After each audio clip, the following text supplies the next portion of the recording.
दो आदमी एक मंदिर के पास बैठे गपशप कर रहे थे। थोड़ी देर में वहां एक और आदमी आया और वो भी उन दोनों के साथ बैठकर गपशप करने लगा।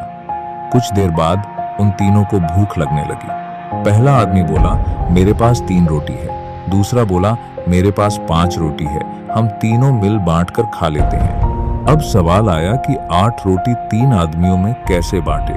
पहले आदमी ने कहा कि हर रोटी के 3 टुकड़े करते हैं तो 8 रोटी के 24 टुकड़े हो जाएंगे और हम तीनों में 8-8 टुकड़े बराबर बंट जाएंगे।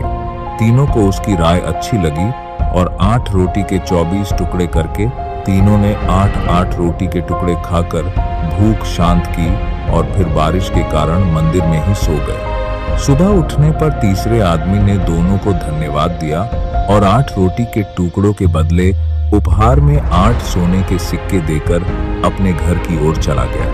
उसके जाने के बाद दूसरे आदमी ने पहले आदमी से कहा, हम दोनों 4-4 सिक्के बांट लेते हैं। पहला आदमी बोला, नहीं, मेरी 3 रोटी थी और तुम्हारी 5 रोटी थी, इसलिए मैं 3 सिक्के लूंगा और तुम्हें 5 सिक्के रखने होंगे। इस पर दोनों में बहस होने लगी। दोनों समाधान के लिए मंदिर के पुजारी के पास गए। पुजारी भी कंफ्यूज हो गए।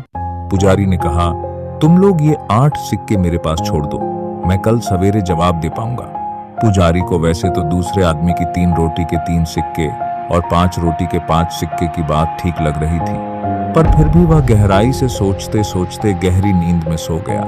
कुछ देर बाद उसके सपने में भगवान प्रकट हुए तो पुजारी ने सारी बात बताई और मार्गदर्शन के लिए प्रार्थना की।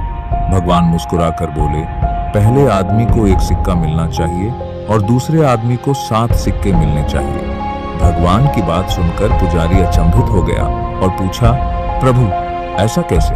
भगवान बोले, इसमें कोई शक नहीं कि पहले आदमी ने अपनी 3 रोटी के 9 टुकड़े किए, पर उन 9 में से उसने सिर्फ 1 बांटा और 8 टुकड़े खुद खाए। उसका त्याग सिर्फ 1 रोटी के टुकड़े का था, इसलिए वो सिर्फ 1 सिक्के का ही हकदार है। दूसरे आदमी ने अपनी 5 रोटी के 15 टुकड़े किए, जिसमें से 8 टुकड़े उसने स्वयं खाए और 7 टुकड़े बांट दिए, इसलिए वो 7 सिक्के का हकदार है।